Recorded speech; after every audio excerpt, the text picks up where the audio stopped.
અપાયામ એમાંય સામાણા મુતા જેલોએ સંતિ સાહુણો વિહંગમવ પોપેશો દાણવતે સને રહ્યા વયમ ચ વિતિમ લભામો નય કોઈ બહમયી આહાગળે સૂર્યંતે પોપે શોભામાં રાજા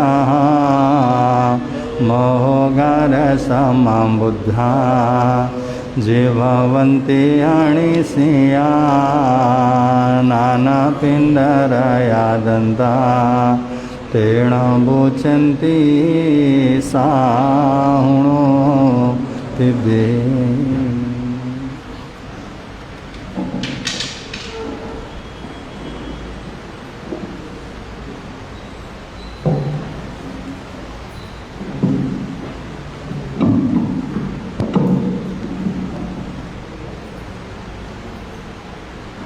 तोभ्यं नमस्ते भुवनार्तिहराय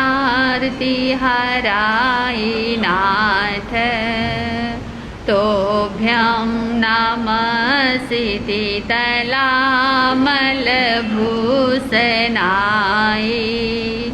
तोभ्यं नमस्ते जगत परमेश्वराय तोभ्यं नमो जिनभवो दधिशोषणाय.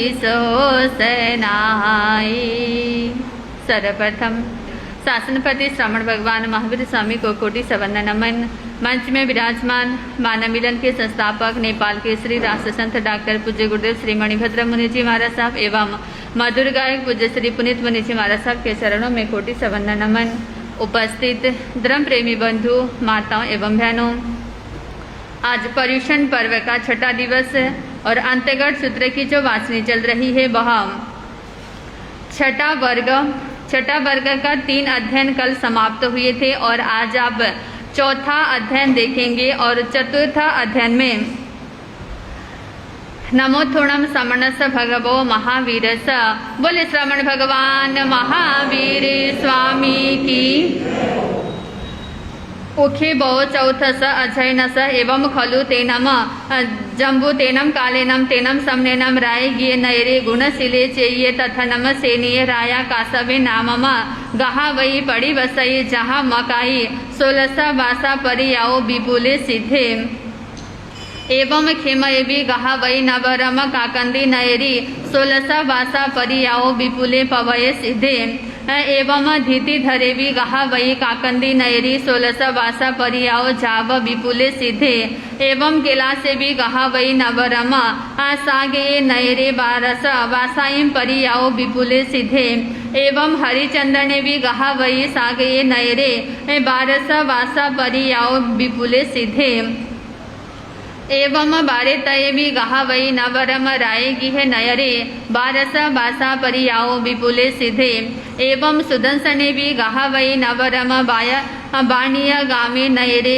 दुई पलासये चेये 5 बासा परियाओ विपुले सिद्धे एवं पुणभद्देवी गहा वही बाणिया गामे नयरे 5 बासा परियाओ विपुले सिद्धे एवं सुमना भद्देवी गहा वही सावथी नयरी बहुबासा परियाओ विपुले सिद्धे एवं सुपईठे भी गहा वही सावथी नयरी 27 बासा परियाओ विपुले सिद्धे एवं मेहे भी गहा वही रायगी नयरे बहुईम बासायम परियाओ विपुले सिद्धे.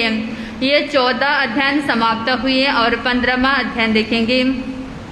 उखे बहु पनर समसा अध्ययनस एवं खलु जम्बू तेनम कालेनम तेनम समनेनम पोलासपुरे नयरे सिरी वने उज्जाने तथनम पोलासपुरे नयरे विजय नामम राया होथा तस्तनाम विजयस रन्नो सिरी नामम देवी होथा बनओ तस्तनाम विजयस रन्नो पुत्रे सिरिये देवये अतये अये मुत्ते नामम कुमारे होथा सुकुमाले तेनम कालेनम तेनम समनेनम समणे भगवं महावीरे जाव श्रीवने विहरई तेनम कालेनम तेनम समनेनम समणस भगवो महावीरस जेठे अंतेवासी इंदगुई जहाँ पणतीय जाव पोलासापुरे नयरे उच्चनीय जाव अड़ई इमम चनम अयमुते कुमारे नहाय जाव विभूषिये बहुइम दारयहिम्य दारियहिम्य डिम्भयहिम्य डिम्भियाहिम्य कुमार यहिम्य कुमारी याहिम्य सद्दिम संपरि बुडे सयाओ गिहाओ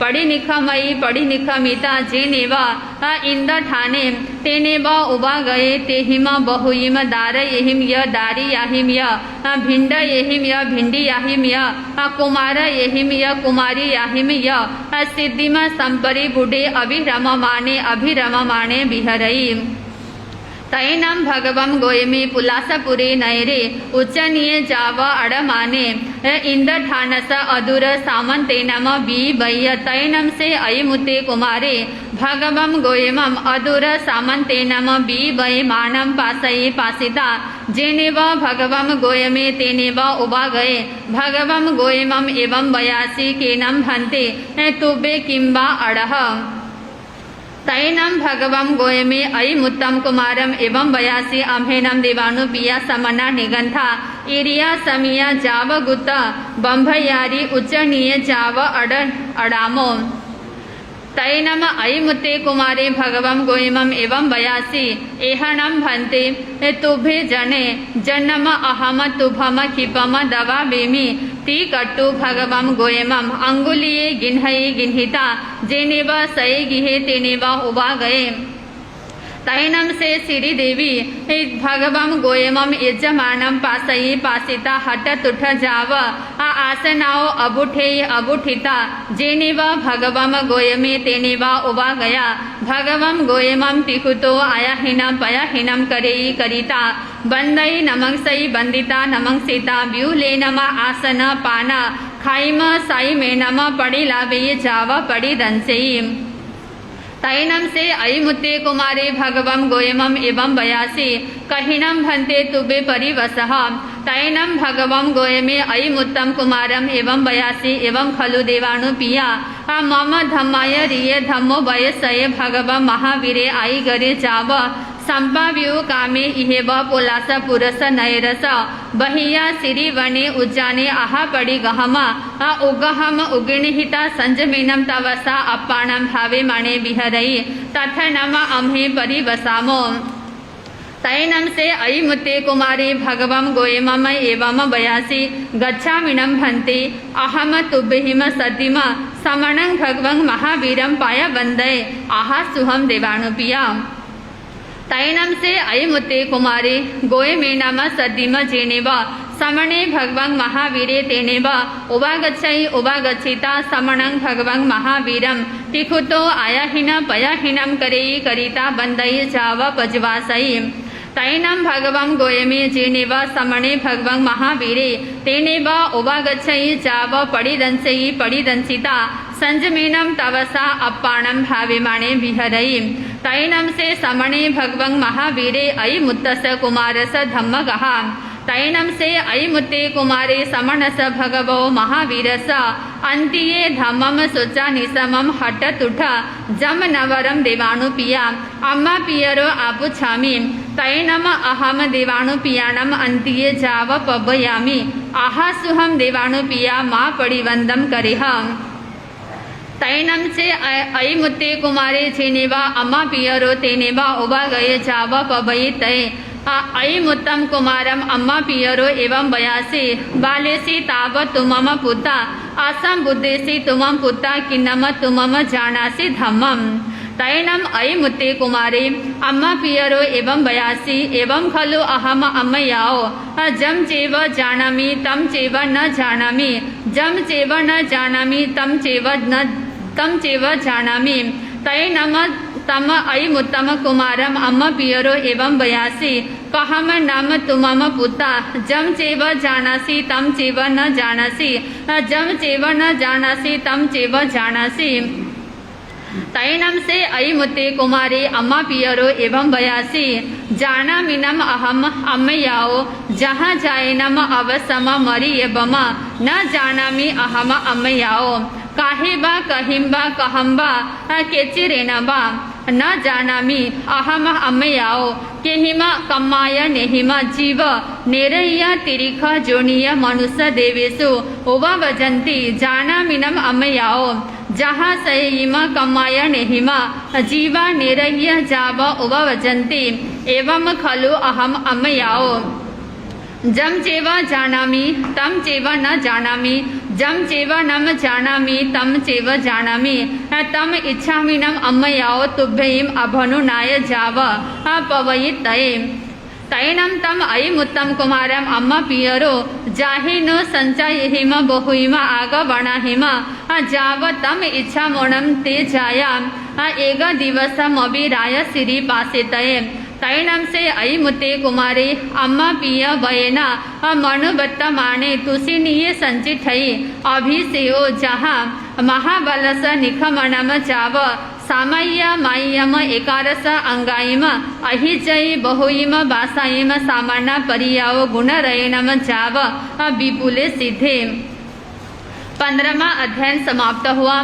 उखे बहु 16 अध्ययनसम एवं खलु जम्बू तेनम कालेनम तेनम समनेनम वानरसीये नयरिये काम महावणे चेये तथ नम वानरसीये अलखे नामम राया होथा तेनम कालेनम तेनम समनेनम समणे भगवं महावीरे जाव विहरई परिसा निगया तैनम अलखे राया इमिसे कहाये लदठे समाने हतट उठ जहा कुनिये जाव पजवा सही धम्म कहा तैनम ते अलखे राया समणस भगवो महावीरस अंतिये जहाँ उदायने तहा निखंते नवरम जेठम पुतम रजे अहि सिंचई एकारस अंगाई बहुबासा परियाओ जाव विपुले सिद्धे एवं खलु जम्बू समनेनम जाव छठमस बगस अय मठे पणते।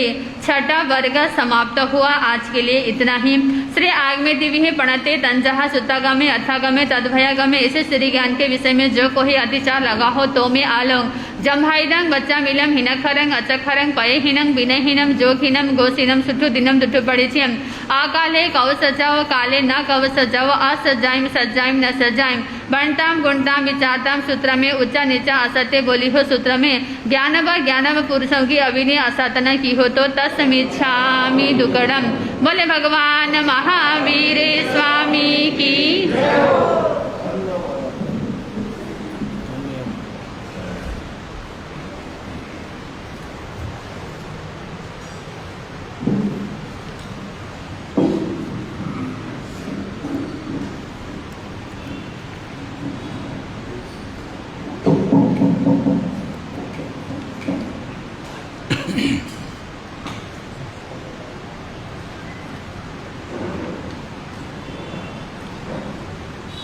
आए हैं पर्वाधिराज पर्युषण, आए हैं पर्वाधिराज पर्युषण, साधन आराधन का ये है आभूषण, प्यारा प्यारा पर्व पर्युषण, आए हैं पर्वाधिराज पर्युषण, साधन आराधन का ये है आभूषण, प्यारा प्यारा पर्व पर्युषण। कोई तपस्या से भावना भावे, कोई भक्ति में मन के मोर नाचे, कोई तपस्या से भावना भावे, कोई भक्ति में मन के मोर नाचे, जिसे तप की लगन उसे कल्पे न मन, जिसे तप की लगन उसे कल्पे न मन। चलो सच्ची श्रद्धा से करे अंतगढ़ श्रवण। चलो सच्ची श्रद्धा से करे अंतगढ़ श्रवण। आए हैं परवा धीराज पर्युषण। आए हैं परवा धीराज पर्युषण। साधन आराधन का ये है आभूषण। प्यारा प्यारा पर्व पर्युषण। करे 28 तेला एकासना। हर जीवों से मांगू मैं क्षमापना। करे 28 तेला एकासना। हर जीवों से मांगू मैं क्षमापना। लगी ऐसी लगन बनो भक्ति में मगन। लगी ऐसी लगन बनो भक्ति में मगन। किया हम सब न जीवन प्रभु को अर्पण। आए हैं परवा धीराज पर्युषण। आए हैं परवा धीराज पर्युषण। साधन आराधन का ये है आभूषण। प्यारा प्यारा पर्व पर्युषण। प्यारा प्यारा प्रभु पर्युषण। दुनिया में आने वाले, दुनिया में आने वाले क्या तेरे दिल में समाई। तूने नेकी क्यों दिल से भुलाई। तूने नेकी क्यों दिल से भुलाई। दुनिया में आने वाले क्या तेरे दिल में समाई। तूने नेकी क्यों दिल से भुलाई। तूने नेकी क्यों दिल से भुलाई। दौलत मिली है तुझको लाभ क्या कमाया। दौलत मिली है तुझको लाभ क्या कमाया। शोहरत मिली है तो क्या बांट पाया।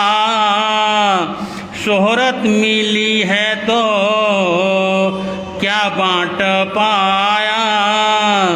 काम न आए तेरे साधन किसी के।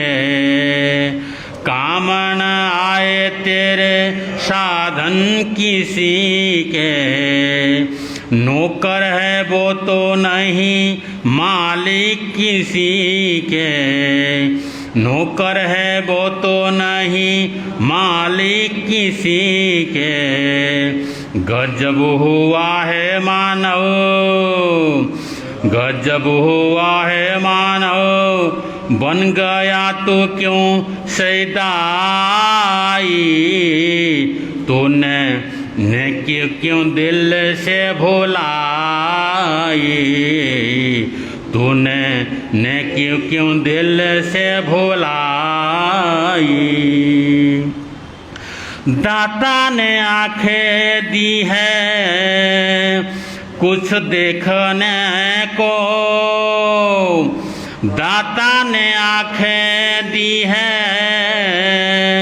कुछ देखने को।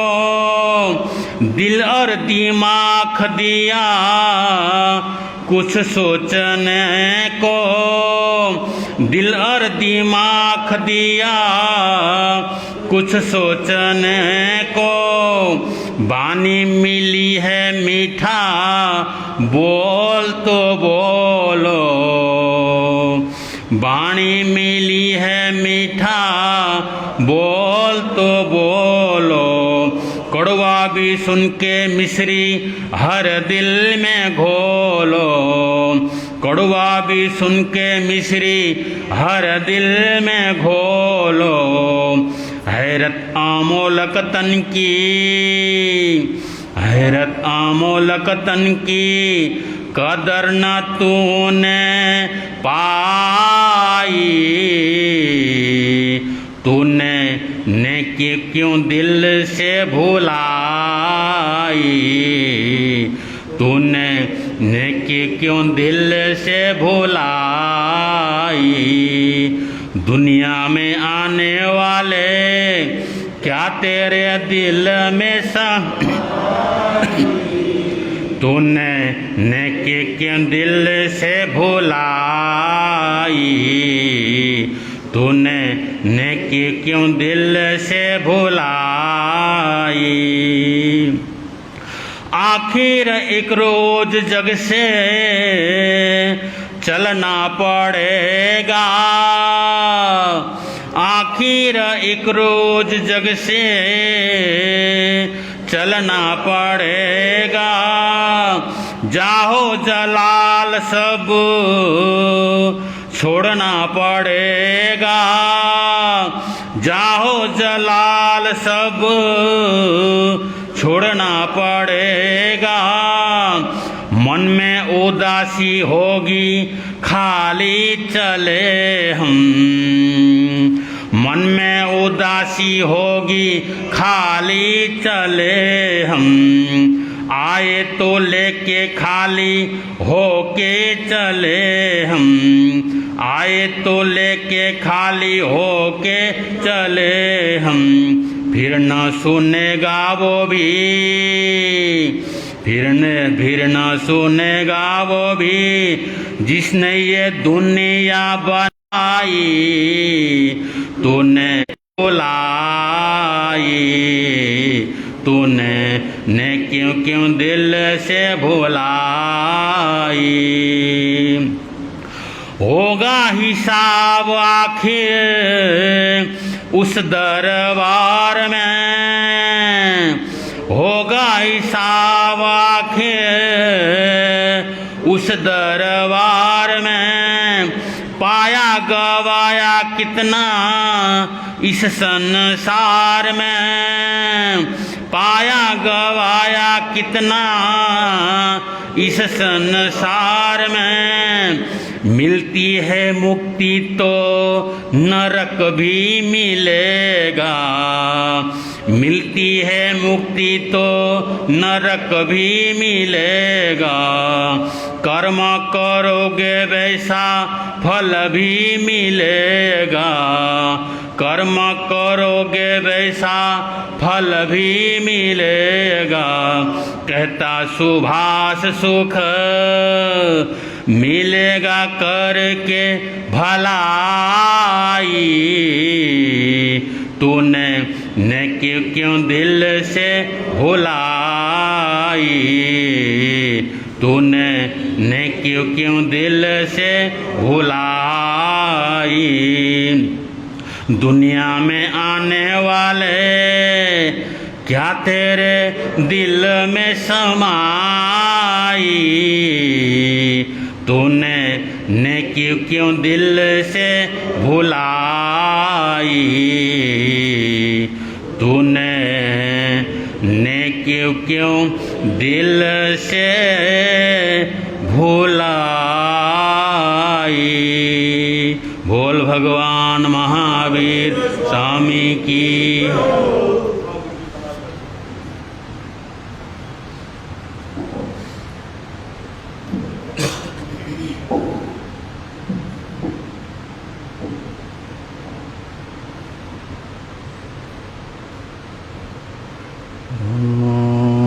मंगलम तीर्थम अहिंसा संयमो तव देवावितं नमं सन्ति जसा धम्मे सयामणो। दुनिया के चराचर जीवों पर कर्मों ने जाल बिछाया है। क्या साधुग्रस्त क्या बाल वृद्ध बस कोई न अति शुभ कर्मों के आने से संतों का समागम मिलता है। जिन वाणी श्रवण करने से दुख जन्म मरण का मिटता है। दुख जन्म मरण है समय नदी के धार की जिसमें सब बह जाया कर है। समय बड़ा तूफान प्रबल पर्वत झुक जाया करते। अक्सर दुनिया के लोग समय में चक्कर खाया लेकिन कुछ ऐसे होते जो इतिहास बनाया करते। इतिहास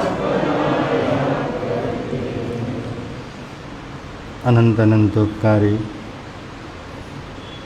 त्रैलोक्यनाथ शासन के महाप्राण शरवण भगवान महावीर स्वामी को स्मरण करते हुए आचार्य भगवान एवं हमारे गुरुदेव के चरणों में वंदन। आदरणीय मुनिराज समादरणीय माँ सत्या जी महाराज, प्रिय श्रोताजन, पर्युषण पर्व यहाँ पर हम सब लोग श्रद्धा भक्ति के साथ मना रहे हैं। अभी आप लोगों ने मूल पाठ की श्रवण की। इसी तरह इस अंतर्गत सूत्र में जिन महान पुरुषों का वर्णन आया है उस विषय को हम थोड़ा सा आगे बढ़ाएं। उससे पूर्व हम सब लोग रल मिल करके गाएंगे। भगवन तेरी आराधना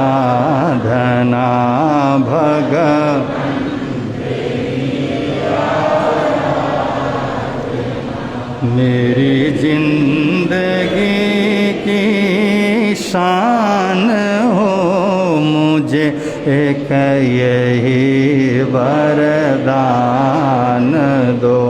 मुझे एक यही वर मेरी आत्मा बलवान हो। भगवन तेरी आराधना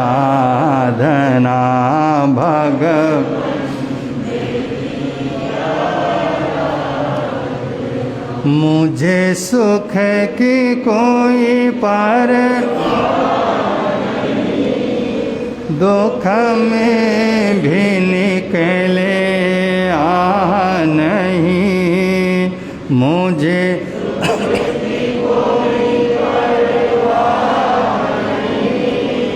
दुख में भी निकले नहीं। बस एक तेरा ध्यान हो।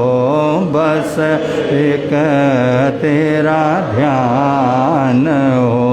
होठों पे तेरा नाम हो। भगवन तेरी आराधना। भगवन तेरी आराधना।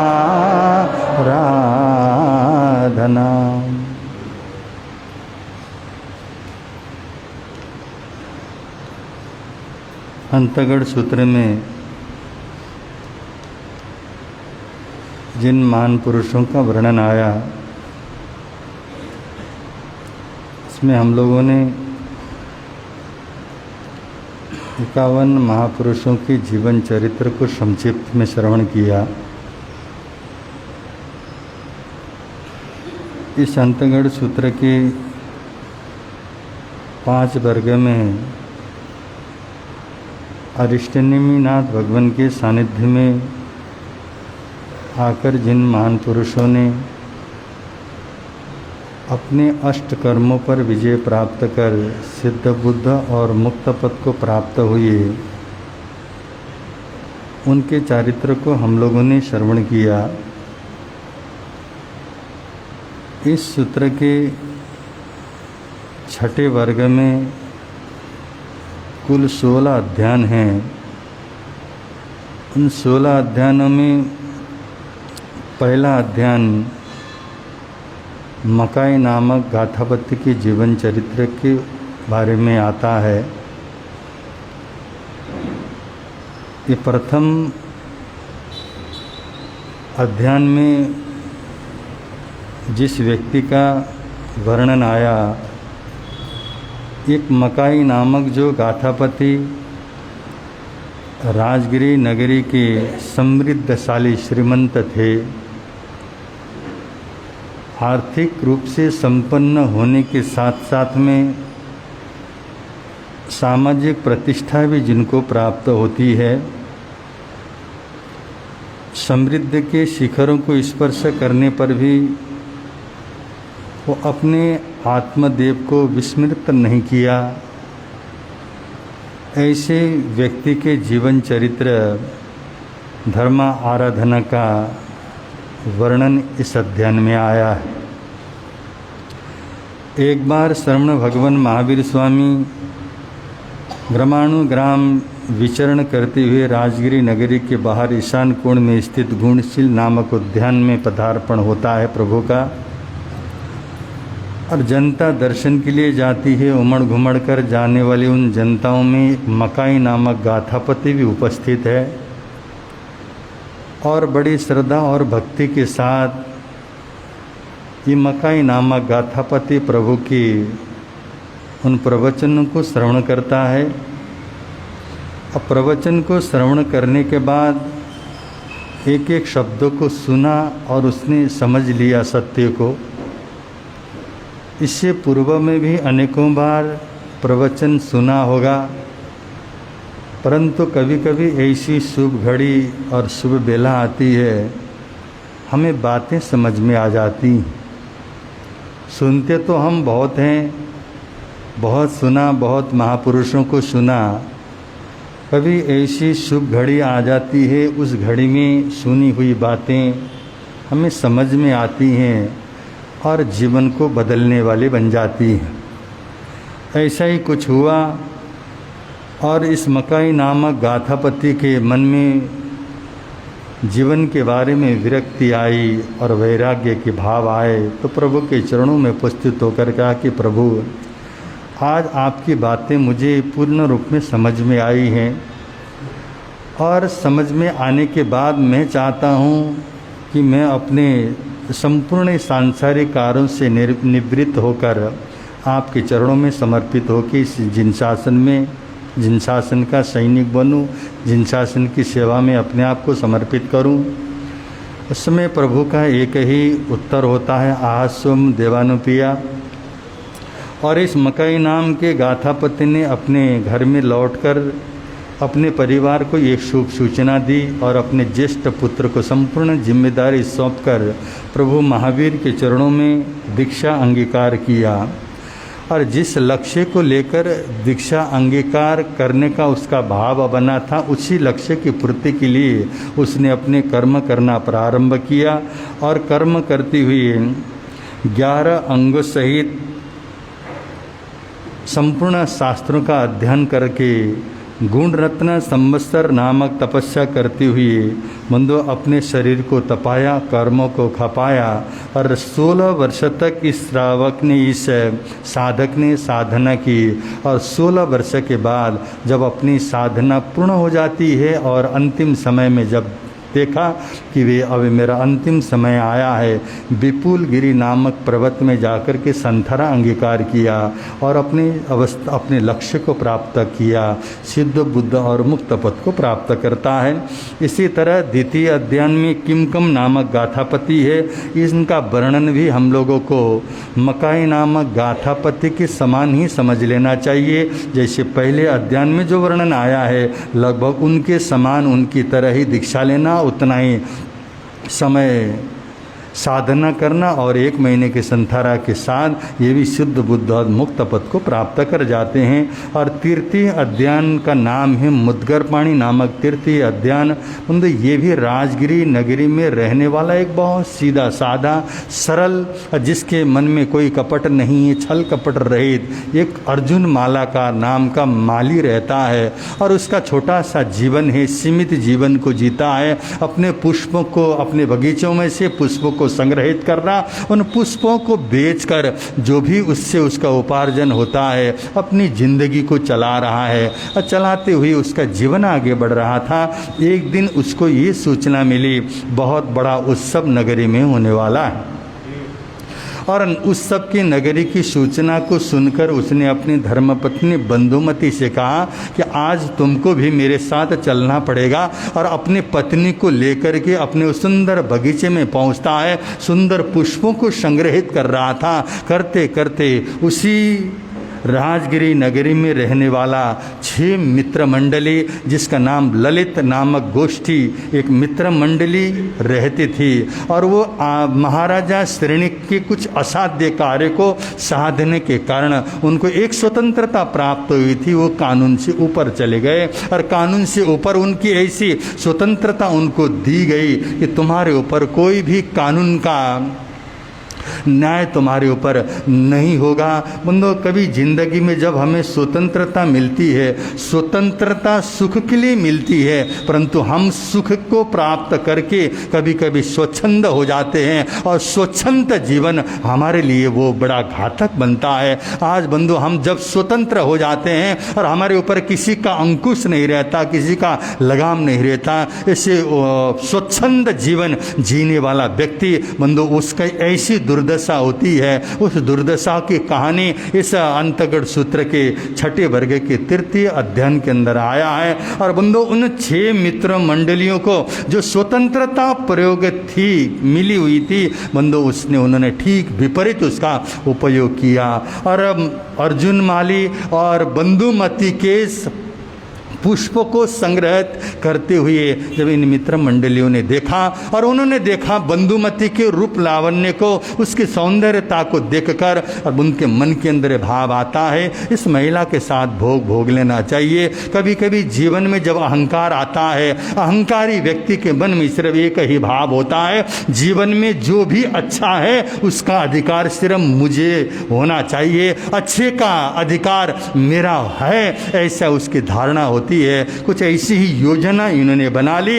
इस अर्जुन माली पुष्पों को संग्रहित करता है। पुष्प संग्रहित करने के बाद जब अपने प्राचीनता से उसके बाप दादाओं से जिस यक्ष की पूजा होती थी उस यक्षालय में चला जाता है और यक्षालय में जाकर उनको सबसे पहले सुंदर पुष्पों से उनकी सेवा करता है, पुष्पों को समर्पित करता है। उसके बाद अपने जीवनचर्या को प्रारंभ करने का इसकी परंपरा रही थी। इसके परंपराओं से चला हुआ ये उसका कार्य था। जब अपने उन सुंदर पुष्पों से लबालब भरी हुई टोकरियों को लेकर उस मुद्गर पाणी यक्षालय में अर्जुन माली अपने बंधुमती के साथ पहुंचता है और जाकर जब उसने फूलों को समर्पित किया और यक्ष की पूजा करते हुए उसको साष्टांग दंडवत करने के लिए जमीन में जब वो वंदना की मुद्रा के अंदर यक्ष को वंदन कर रहा होता है, तभी कहीं छुपे हुए उन ललित नाम के 6 मित्र मंडलियों ने उस अर्जुन माली को दबोच करके उस मुद्गर पाणी जो एक बंधु दंड था, उसमें ही एक रस्सी से उसको बड़ी मजबूती से बांधा और ऐसा बंधन से बांध दिया किसी भी हालत में अर्जुन माली उससे मुक्ति नहीं पा सकता था। और उसको बंदी बनाने के बाद, उसको बांधने के बाद उसकी पत्नी के साथ जब उन्होंने दुर्व्यवहार करना प्रारंभ किया, दुष्कर्म करना प्रारंभ किया और अपनी आंखों के समक्ष अपनी पत्नी के साथ हुए उस कर्म को देखकर उसके मन के अंदर अत्यंत पीड़ा होती है। अत्यंत पीड़ा होके, पीड़ित होकर के आज उसका मन एकदम से दुखी होकर उसने उस यक्ष को ललकारते हुए कहा कि जिस यक्ष को मैंने ही नहीं, मेरे पिताओं ने, मेरे दादाओं ने, मेरी परंपरा से जिसकी पूजा करते हुए हम आ रहे थे और लगता है इसमें कोई शक्ति नहीं है, इसके सामने इसकी पूजा करते हुए इसके भक्तों के साथ जब ऐसा व्यवहार हो रहा है तो ये मुख दर्शक होके देख रहा है, इसका मतलब इसी में कोई भी शक्ति नहीं है। उसके मन के अंदर अश्रद्धा के भाव आ जाते हैं। और बंधु, कभी कभी जिसकी हम आराधना करते हैं, जिसकी हम पूजा करते हैं, जिसके प्रति हमारे मन में श्रद्धा होती है, उस श्रद्धा जिसके प्रति हो रही है, उस श्रद्धालु के प्रति जब अश्रद्धा के भाव आ जाते हैं और बंधु तुरंत उसका सिंहासन क्या हो जाता है, डोलायमान होता है। और बंधु मुद्गर पाणी नामक जो यक्ष था, उस यक्ष का जब सिंहासन हिलता है उसको आभास होता है, लगता है मेरे भक्त के साथ कुछ दुर्व्यवहार हुआ जिसके कारण उसने, जिस तरह से उसकी श्रद्धा डीग गई है, बंधु उसने अपने ज्ञान का उपयोग करके देखा तो मुद्गर पाणी यक्ष ने जब देखा कि अपने उस यक्षालय में जिस तरह का वातावरण बन रहा है, तुरंत भक्त की सुरक्षा के लिए उस भक्त के शरीर में प्रवेश कर जाता है। और भक्त के शरीर में प्रवेश करते ही बंधु अर्जुन माली के उस शरीर में प्रवेश करते ही इतनी बड़ी शक्ति आ जाती है, दैवी शक्ति आ गई, वैक्रिय शक्ति अपार होती है। और बंधु उस शक्ति से भरा हुआ वो अर्जुन माली का देह बंधु इतना प्रचंड रूप धारण कर लेता है। और प्रचंड रूप धारण के ताक से जब उसने सारे बंधनों को तोड़ा,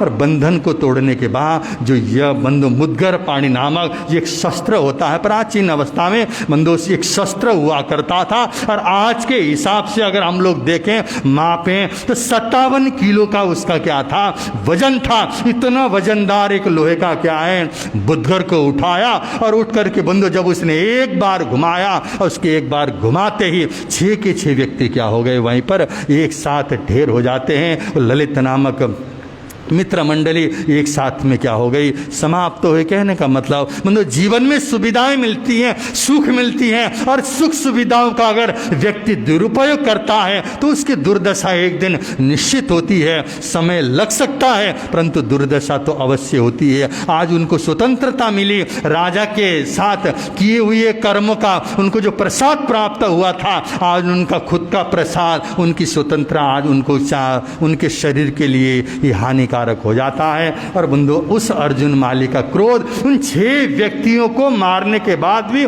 शांत नहीं हुआ और उसने अपनी पत्नी को भी मार दिया। और मारने के बाद बंधु अट्टहास करता हुआ भ्रमण करने लगा। और माहौल आप लोग हर बार सुनते हैं। और एक बहुत प्राचीन कि क्या है, भगवान महावीर के समय की घटना। और सिर्फ पर्युषण में ही नहीं, ये हम लोग बहुत बार इन प्रवचनों को क्या करते हैं, इसका उदाहरण लेकर के इस घटना को बहुत बार साधु संत सुनाते हैं और हम सब लोग सुनते हैं। और उसी घटना को आगे बढ़ाते हुए जब वो अर्जुन माली उन्हें मुद्गर पाणी उसको लेकर, दंड को लेकर घूमने लगा, और बंधु धीरे धीरे ऐसा माहौल होता है, वो देवता उसके शरीर में ही प्रविष्ट होकर के उसकी सुरक्षा के रूप में रहने लगा। और कहते हैं ये अर्जुन माली 6 व्यक्ति और 1 महिला का जब तक प्रतिदिन हत्या नहीं करता तब तक उसकी प्यास नहीं बुझती थी, तब तक उसको शांति नहीं मिलती थी। और प्रतिदिन लोगों को खोजता था और खोजकर लोगों की हत्या करने की इसकी बहुत बड़ी क्या हो गई, एक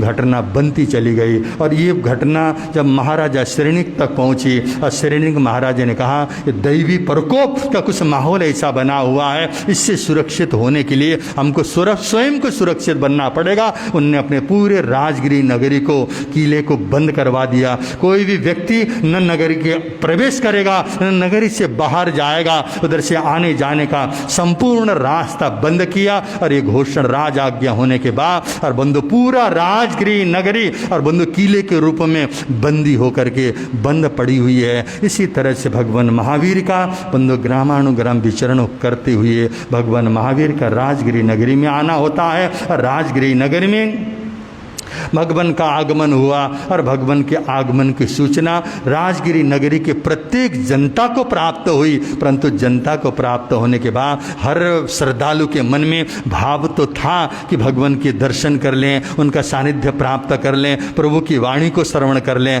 परंतु बंधु जाने की हिम्मत किसी की नहीं है कि हर व्यक्ति को अपने प्राण क्या होते हैं, प्रिय होते हैं। अपने प्राणों को न्यूछावर करके बंधु किया जाने वाला जो कार्य होता है वही कार्य जीवन में सफलता दिलाने वाला होता है। और बंधु व्यक्ति के मन में श्रद्धा होने के बावजूद बंधु इतनी श्रद्धा भी नहीं उत्पन्न हुई कि वो अपने प्राणों को देकर उस मौत के दरिया को पार करके भगवान के चरणों में जाएं, ऐसी हिम्मत किसी में नहीं थी। उसी राजगिरी नगरी में रहने वाला एक सेठ सुदर्शन बंधु 12 वर्षीय श्रावक है। और बंधु 12 वर्षीय श्रावक जब उसके मन के अंदर ये भाव आया और उसके मन में ये विचार आया कि हमारे गुणशील नामक उद्यान में राजगिरी नगरी में प्रभु का आगमन हुआ। और प्रभु के आगमन होने के बाद अगर हम घर में बैठे रहें ये तो हमारे लिए शोभायमान नहीं है, हमारे लिए शोभा नहीं देती। बंधु उसके मन के अंदर विचार आया और उसने स्नान आदि करके समोसरण में जाने का या उस धर्म स्थान में जाने के वस्त्रों को धारण किया। और वस्त्रों को धारण करने के बाद क्योंकि जो संस्कारी होते हैं, संस्कारी व्यक्ति भले विद्या के रूप में, बल के रूप में कितने ही बड़े क्यों न हो, परंतु अपने अभिभावकों, अपने माता पिता और गुरुजनों के प्रति उनका आदर जीवन में कम नहीं होता, आदर और बढ़ता है। आदर अगर श्रद्धा अगर आदर हमारे कम होता है तो इसका मतलब समझ लेना चाहिए अभी हमारे अंदर बहुत बड़ा अज्ञानता क्या कर रहा है, वास किया हुआ है। उस सेठ सुदर्शन के पास सब कुछ होने के बावजूद, आज वो अपने उस उम्र में पहुंचने के बावजूद भी उसके मन के अंदर भाव आया मुझे जाना है, भगवान के दर्शन भी करने हैं, प्रवचन श्रवण करना है। परंतु अपने माता पिताओं का आज्ञा बहुत आवश्यक होता है। उस सेठ ने क्या किया, अपनी माता से आज्ञा लेने के लिए माँ के चरणों में उपस्थित होता है और माँ के चरणों में उपस्थित होकर के अपनी माँ से वो आज्ञा मांगता है। आज्ञा मांगते हुए कह रहा है, आज्ञा दे दो माँ, ये बात मेरी माँ, आए हैं गुणशील बाग में महावीर भगवान। ये आज्ञा दे दो माँ, ये बात मेरी माँ, आए हैं गुणशील बाग में महावीर भगवान, आए हैं गुणशील बाग में महावीर। सेठ सुदर्शन अपने माँ के चरणों में उपस्थित होकर के कहता कि हे माता तुम आज्ञा दे दो, मैं अपने भावों को विराम देना चाहता हूँ, मेरे जो भाव उत्पन्न हुए हैं उन भावों को पूर्णता देना चाहता हूँ और भगवान महावीर के दर्शन करो, भगवान महावीर के प्रवचन सुनो। उस समय माँ कहती है क्या सेठ ये सुदर्शन, क्या तुझको इस बात का ज्ञान नहीं है कि भगवान के और हमारे बीच के अंदर एक बहुत बड़ी मौत की दरिया क्या कहती है, बहती है। उस मौत के दरिया को पार करके जाना इतना आसान नहीं है जितना तुम समझ रहे हो। और बंदा अपने माँ ने जब सारे संकटों को उसके समक्ष रखा और उस संकट के सामने रख करके माँ समझाती हुई कहती है, संकट है बेटा बीच अर्जुन का, दर्शन कर लो यहीं से भगवन का। संकट है बेटा बीच अर्जुन का, दर्शन कर लो यहीं से भगवन का। तू बेटा है गुणवान, ये बात मेरी मान, आए हैं गुणशील बाग में महावीर भगवान। ये आज्ञा दे दो माँ, ये बात मेरी माँ। आए हैं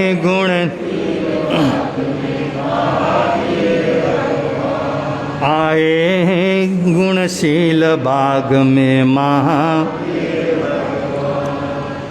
कभी हमारे परिवार में इस तरह की चर्चा हुई है, संतों का आगमन हुआ हो समाज गांव में, और हमारे परिवार में पति पत्नी बच्चे बैठ कर के हम सलाह करते हो कि हमने प्रवचन सुनने जाना है।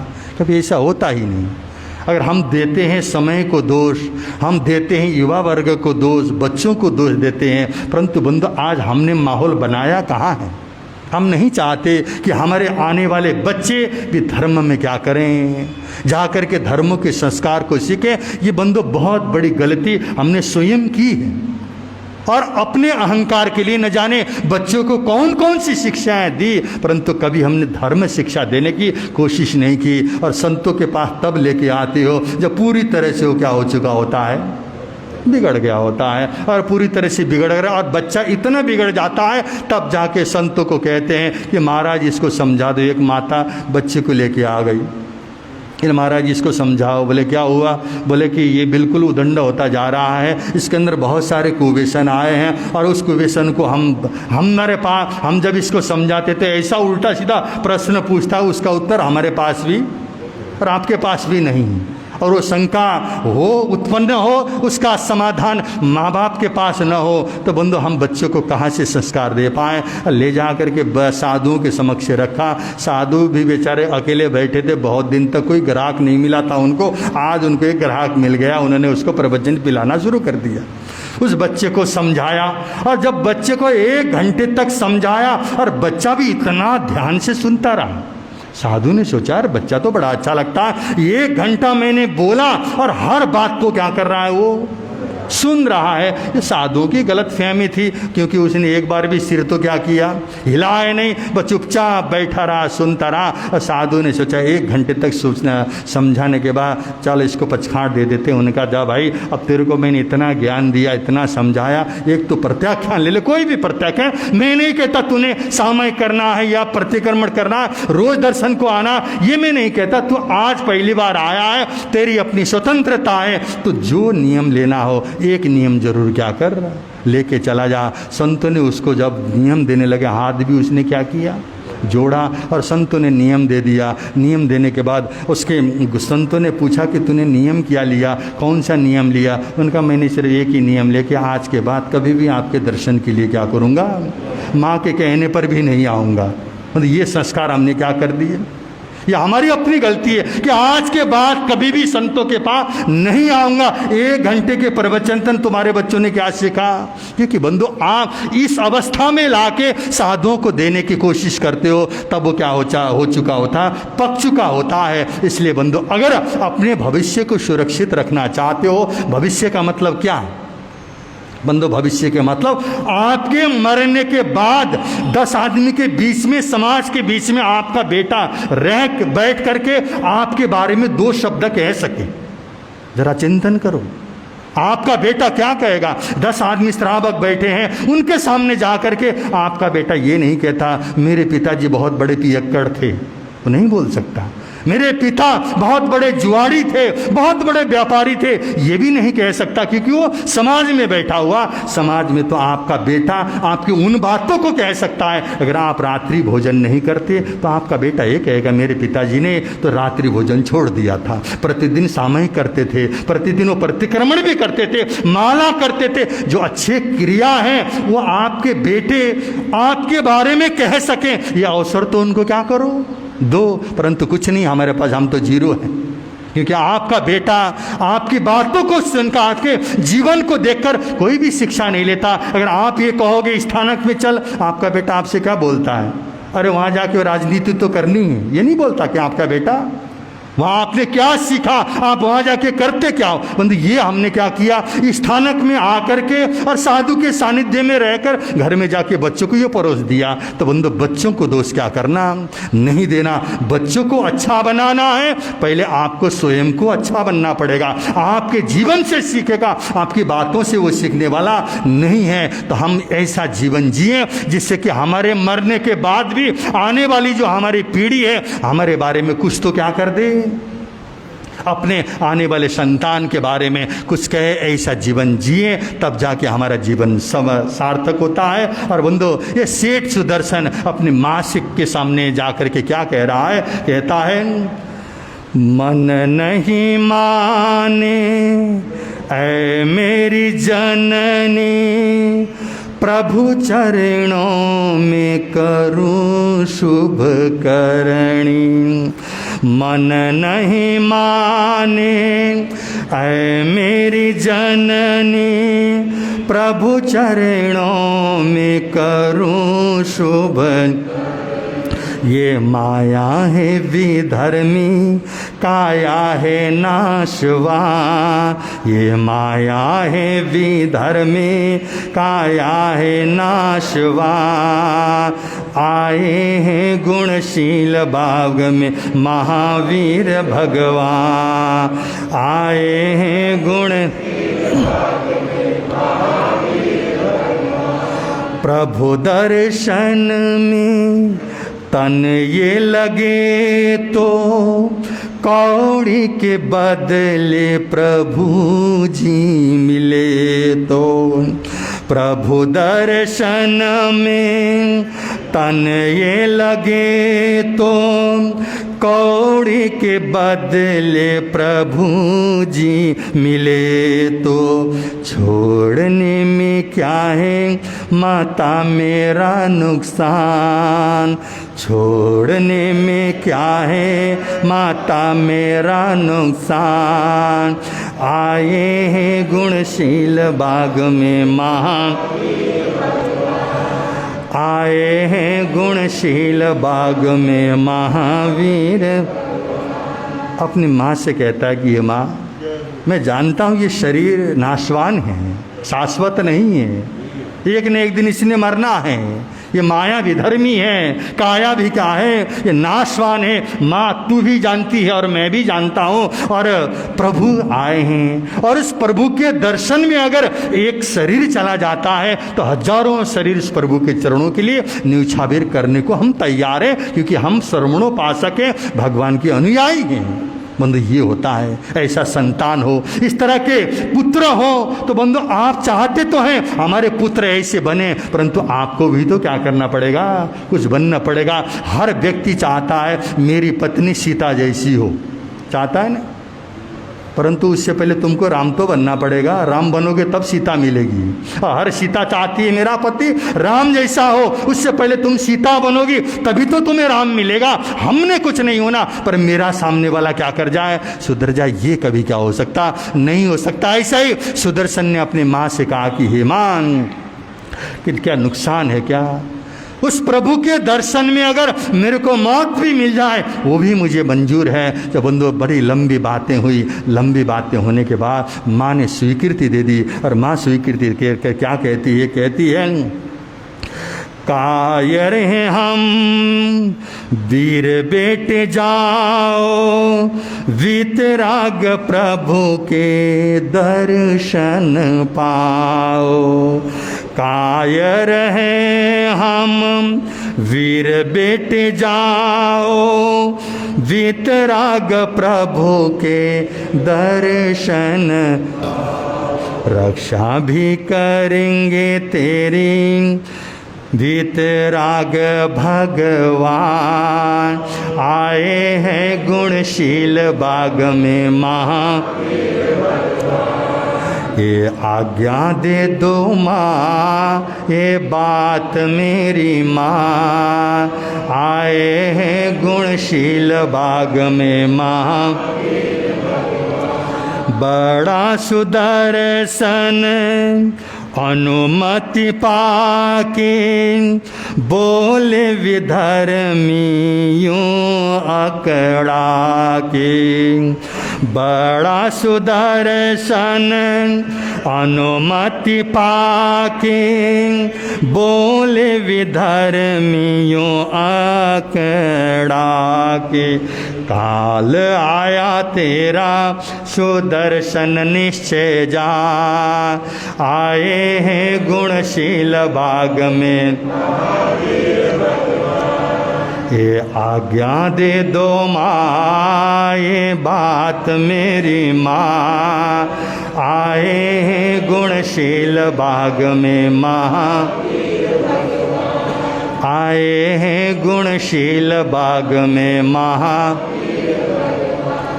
अपने माता पिता से तो आज्ञा लिया और लेने के बाद माता की इजाज़त हुई और वह घर से निकलता है। और सिर्फ घर से ही निकलना तो उसके लिए सब कुछ नहीं था, दो पूरे राजा की आज्ञा के अनुसार संपूर्ण राजगिरी नगरी के किले के द्वार बंद हैं। जो भी व्यक्ति देखता है शेठ सुदर्शन की वेशभूषा को देखकर समझ गया कि ये तो भगवान महावीर के दर्शन के लिए जा रहा है। विधर्मी लोग समझाते हैं, वो आश्वा समझा करके कहते हैं क्या तू देख जानता नहीं है अर्जुन माली नाम के उस खूंखार राक्षस के समक्ष क्यों जानबूझ करके तू जाना चाहता है। अनेकों बात से उनको समझाया और समझाने के बाद शेठ सुदर्शन के मन के अंदर अगाध श्रद्धा है प्रभु के प्रति, भगवान की वाणी सुनना है, भगवान के दर्शन करना है। और उस शेठ सुदर्शन ने सब लोगों को समझाया और समझाया सिर्फ लोगों को नहीं, राज्य का राज कर्मचारी तक को समझाना पड़ा। राज कर्मचारियों ने जाकर महाराजा श्रेणिक से कहा कि महाराज उस शेठ सुदर्शन ये जिद कर रहा है,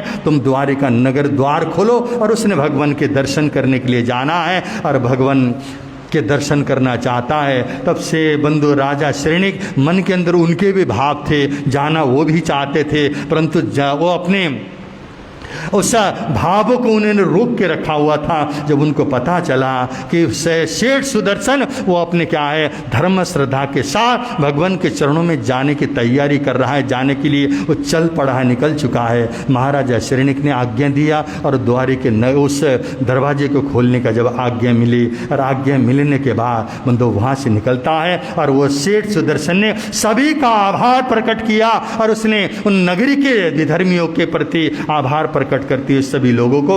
वो क्या कह रहा है, हाथ जोड़ मान मोड़ अद्भुत प्यार से सेठ निकल गया नगरी के द्वार से। हाथ जोड़ मान मोड़ अद्भुत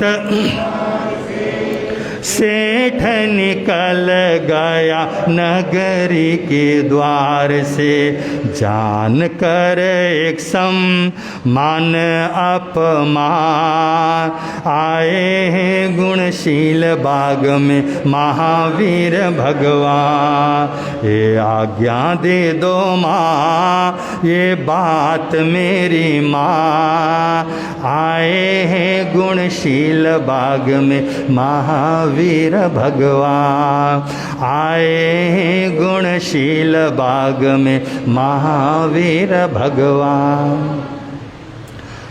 कभी कभी हम अपने आँखों से देखते हैं कोई दुर्घटना घटने वाली है और दुर्घटना में हमको लगता है कोई व्यक्ति किसी के साथ युद्ध करने वाला है या कोई किसी को दंड देने वाला है और कोई व्यक्ति है उसको दंड देने वाला है। और बंधु हम लोग जाते हैं उस घटना स्थल पर जाकर के वो व्यक्ति कैसे दंड देता है ये हम अपने आंखों के सामने देखना चाहते हैं। और मन में क्या भाव है, दया करुणा।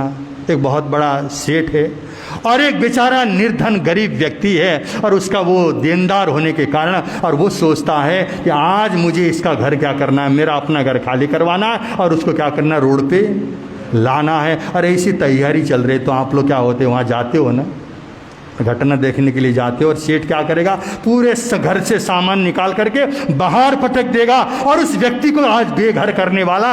ऐसी घटना हम लोग देखने के लिए जाते हैं और हम लोग रस भी ले रहे हैं। एक हमारा आंतरिक मन रस ले रहा होता है और दूसरा मन दया के भाव से उस घटना को देख रहा है।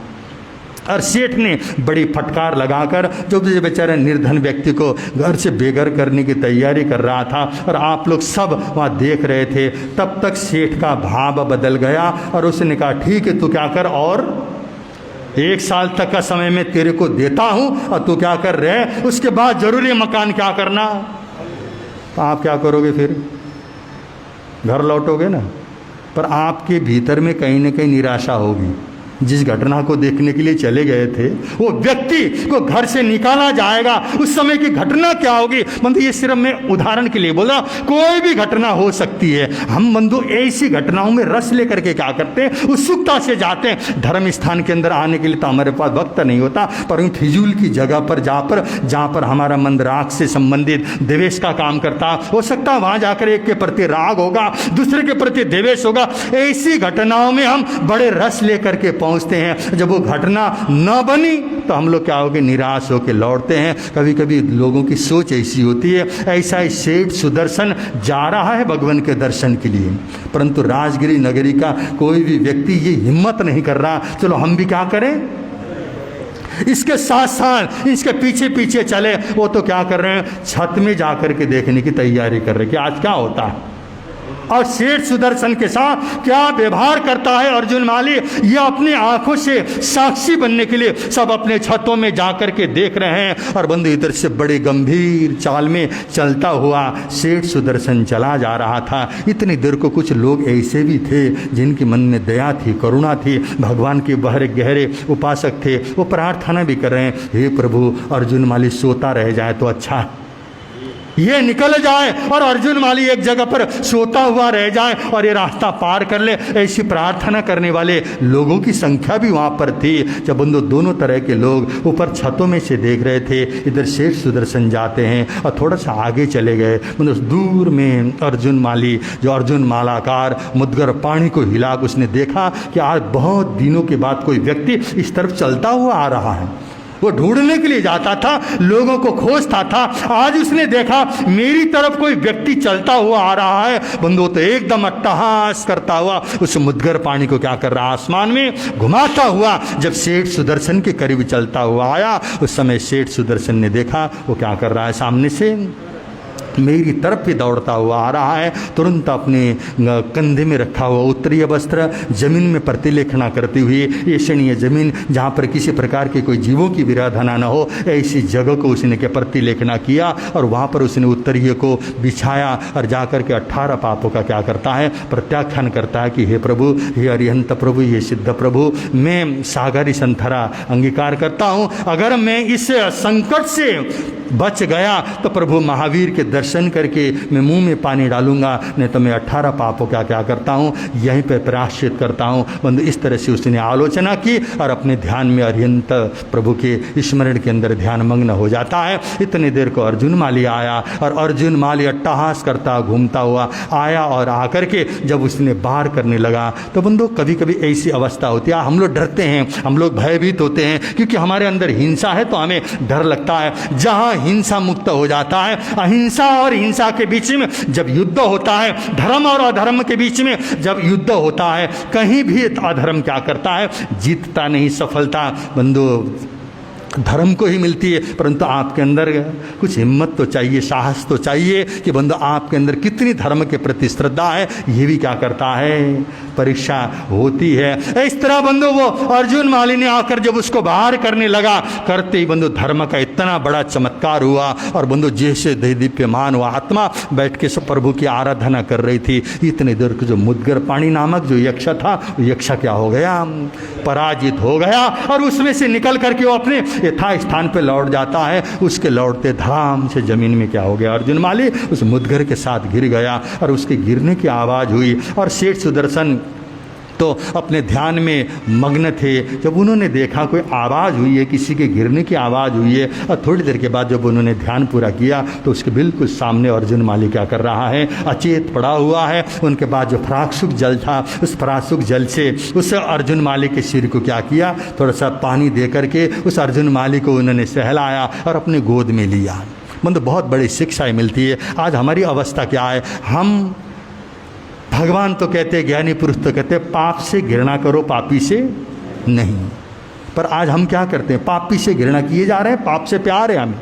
देखना, जो हम निंदा करते हैं, चुगली करते हैं, वो कमजोरी हमारे अंदर है, परंतु हम क्या करते हैं, पापी को तो हमने, पापी के साथ तो नफरत किया है, परंतु पाप छुप छुप करके हम भी क्या कर रहे होते हैं, वो पाप हमारे भीतर में है, पर जो पापी को देखते हैं हमारे अंदर घृणा आती है। परंतु महापुरुष वो होते हैं, पाप से तो घृणा करते हैं, पापी से कभी वो घृणा नहीं करते। जिसके अंदर प्रेम होता है वो किसी से घृणा नहीं करता। उस अर्जुन माली जो 6 महीना 5 महीना 13 दिन की ये जो अवस्था अवधि बनी थी, और इतने लंबे समय में उस व्यक्ति ने 1141 व्यक्तियों को क्या किया, मारा। उसमें 998 व्यक्ति थे और 163 महिलाओं को उसने मारा। तो उसका विभत्स रूप कैसा बना होगा।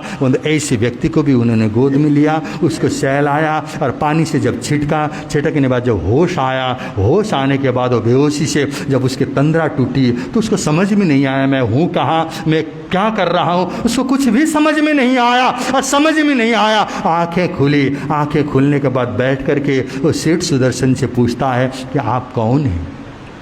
क्या पूछा उसने? उन्होंने कहा कि आप कौन हैं। तो सेठ सुदर्शन ने अपना परिचय देते हुए कहा, मैं श्रवणोपासक हूँ। ये परिचय होता है श्रावकों का, मैं श्रवणोपासक हूँ, मैं श्रवणों की उपासना करता हूँ। भगवान अरिहंत का क्या हूँ, अरिहंत प्रभु भगवान महावीर का क्या हूँ, अनुयायी हूँ। और उसने एक शब्द और किए, कहा जीव अजीव का मैं ज्ञाता हूँ। बहुत अच्छी बात है, इस जगह पे बहुत अच्छा उन्होंने क्या कर रखा, अपना परिचय देते हुए। कहने का मतलब जीव और अजीव, पुण्य पाप आश्रव समझो 9 प्रकार के तत्व हैं, उन तत्वों को मैं भली भांति जानता हूँ। और जानने का मतलब है उसके प्रति मेरी श्रद्धा। बंदो, जानना और जानने के साथ साथ में श्रद्धा होती है। उसने ये कहा कि मैं 9 तत्व को जानता हूँ और उस पर श्रद्धा रखता हूँ, मैं जीव अजीव का ज्ञाता हूँ। ये जब परिचय दिया, बंदो अर्जुन माली ने देखा, उन्होंने कहा कि आप कहाँ जा रहे हैं। तब उन्होंने कहा मैं भगवान के चरणों में की ओर जा रहा हूँ, भगवान गुणशील उद्यान में आए हैं। तब बंधु उसके मन में पता नहीं कौन से ऐसे भाव आ गए, अर्जुन माली की आंखों में से आंसू आने लगे और पश्चाताप के आंसू होंगे। जैसे भी उसके आंसू थे, आंसू आए तो उन्होंने कहा तुम आप तो धर्मात्मा हैं, श्रवणोपासक हैं, तो ऐसे अरिहंतों के पास दर्शन करने जा सकते हैं, परंतु मैं तो क्या हूँ, पापी हूँ और मैंने इतने पाप किए हैं, मैं तो इस महापुरुष के चरणों में जा भी नहीं सकता। तब सुदर्शन ने कहा हमारे प्रभु ऐसे नहीं है, हमारे प्रभु के लिए तो सब आत्माएं समान होती हैं। जैसा मेरे साथ प्रेम करेंगे वैसा तुम्हारे साथ उनका क्या होगा, व्यवहार होगा। तो उन्होंने कहा कि क्या मैं भी उनके चरणों में जा सकता हूँ। उसने जब पूछा, हाँ हमारे प्रभु के पास जाने में कहीं कोई रोक टोक नहीं है, हर व्यक्ति हर आत्मा वहाँ पे पहुँच सकती है। बंधु ऐसा सुनते अंदर से खुशी आई और खुशी होकर शास्त्र में वर्णन आता है, जो पालतू बकरी होती है, पालतू बकरी मालिक के पीछे पीछे जैसे चलती है, ऐसा ही सेठ सुदर्शन के पीछे पीछे ये अर्जुन माली क्या हो गया, भगवान के चरणों में पहुंचा। प्रभु महावीर का वो संदेश चल रहा है, उनका समोसरण चल रहा, उनका धर्म संदेश चल रहा है और प्रभु महावीर की वाणी को हर व्यक्ति सुन रहा था। और सुनते हुए उसी समूह में जाकर सेठ सुदर्शन और अर्जुन माली भी क्या हो गए, बैठे और प्रवचन सुनने लगे। प्रवचन सुनते सुनते सुनते बंधु ऐसी अवस्था हो गई, एक एक शब्द को अर्जुन माली ने सुना ही नहीं, सब समझ लिया। और जो ज्ञानी पुरुष होते हैं उनको पता है कौन सी आत्मा के लिए एक लक्ष्य करके इसको बोला जाए तो ये व्यक्ति क्या हो जाए, संभल जाए और सुधर जाए। और व्यक्ति एक की घटना नहीं होती है, घटना एक व्यक्ति को लक्ष्य करके भले हम कहते हैं, और होता सबके लिए है, वो किसी एक व्यक्ति के लिए नहीं है बुराइयां, क्योंकि हम सबके पास है। ऐसा भगवान ने क्या किया, अर्जुन माली को मद्देनजर रखते हुए उन्होंने जब प्रवचन दिया, सभी लोगों ने सुना। सुनने के बाद जब धर्म सभा समाप्त होती है, धर्म सभा की समा विसर्जित होने के बाद सभी अपनी अपनी जगह पर जाते हैं। अर्जुन माली तो पूरे अपने आंसुओं से भरा हुआ प्रभु के चरणों में क्या करता है, जाता है। अब उसको भय नहीं, डर नहीं है, वो समझ गया कि हम भी अधिकारी हैं, मोक्ष को पाने का अधिकार हम में भी है। ऐसा स्वयं क्या कह रहे हैं, प्रभु फरमा रहे हैं। और बंधु उसको समझ में आया, और समझ में आने के बाद भगवान के चरणों में विनती करता, उसने सोचा मेरे जैसा पापी और मेरे जैसा ये सब व्यक्ति, क्या इस मार्ग में भी ऐसा व्यक्ति भी चल सकता है। उस समय उसने जाके प्रभु महावीर के चरणों में प्रार्थना करते हुए हाथ जोड़ करके, जो अर्जुन माली क्या कह रहा है, बिना तुम्हारे कौन उबारे, भटकी नाव हमारे, किनारा खो गया है, किनारा खो गया है।